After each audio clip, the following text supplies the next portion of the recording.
नमस्कार।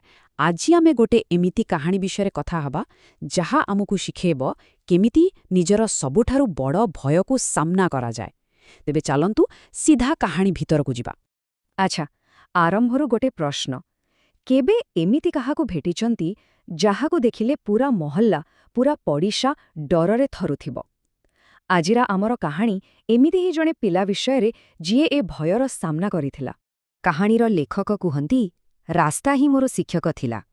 भाबंतु तो थरे एही गोटिए वाक्यर ही से समयर परिस्थिति केते कठोर थिला तार गोटे झलक मिली जाउछि। तेबे चलंतु कहानीर प्रथम भाग को जिबा।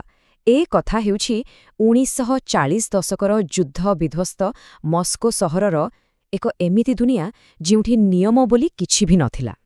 सेतेबेले रास्तारे बढ़िबार माने कौन थिला? कल्पना करंतु तो बापा माने द्वितीय विश्वयुद्धरे लढुछंती आउ माँ माने कारखानारे काम करूछंती। पिलामानंको पाई स्कूल घर खेल पढ़िया सबुकिछि पिला सेही रास्ता आउ सेठी ही सेमाने बंचिबार प्रकृत कला शिखुथिले। तेबे ए रास्ता सेमानंको शिखेइला कौन? हाँ, छाती फुलेई केमिति चालिब, केमिति गाली देब, सिगरेट टाणिब आउ सबुठु बड़ कथा हेला निजर दुर्बलताको केमिति लुचेइब।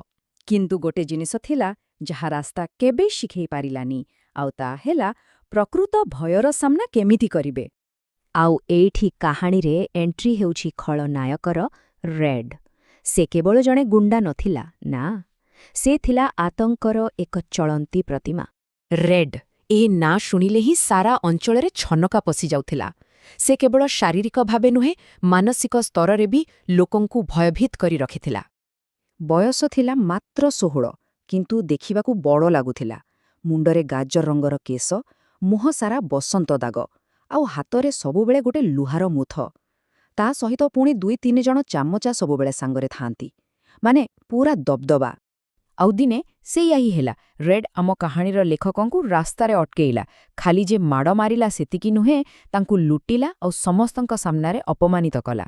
सेही दिन लेखकंकु प्रथम थर पाई लागिला जे से जणे डरकुळा, जणे भीरु।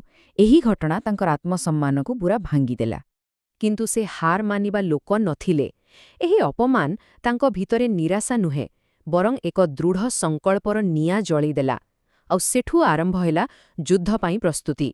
से गोटे पूरा योजना बनैले 3टी स्तररे। प्रथमे ध्यान करी मन भितरु भयको बाहर कले। द्वितीयरे गोटे पुराणा बही पढ़ी जापानीज युद्ध कला जिउ-जित्सु शिखिले। आउ तृतीय जहा सबुटु गुरुत्वपूर्ण, से बुझीगले जे तांकर प्रकृत अस्त्र होछि तांकर आत्मविश्वास। बास प्रस्तुति सरिला। एभे समय आसीथिला सेही अंतिम मुकाबिलार, भय सहित आखिरे आखि मिसेइबार समय। देखंतु प्रथम मुकाबिला आउ एही अंतिम मुकाबिलारे केते फरक। प्रथम थर से भयरे दौड़ी पळेइथिले, किंतु एथर से निजे भय आड़कू चाली चाली गले। सेतेबेले से अपमानित आउ शक्तिहीन थिले, एबे से आत्मविश्वासरे भरपूर थिले।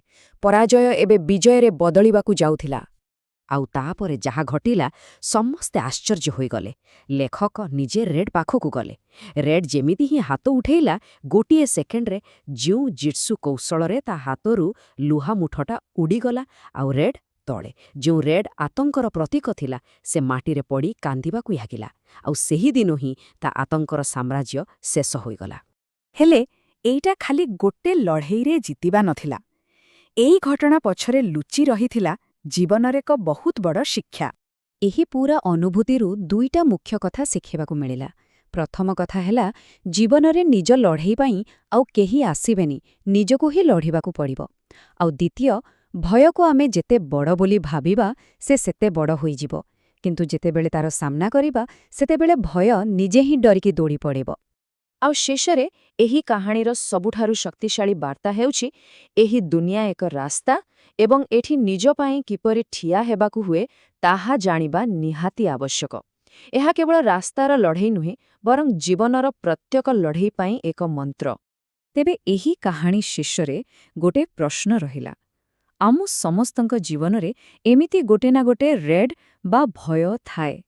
तेबे आपणक जीवनरे सेमती क्यों भय अछि जहा सामना हेबार अपेक्षारे अछि? एही प्रश्न सहित आजिरे आलोचनाकू एइठी शेष करूछु।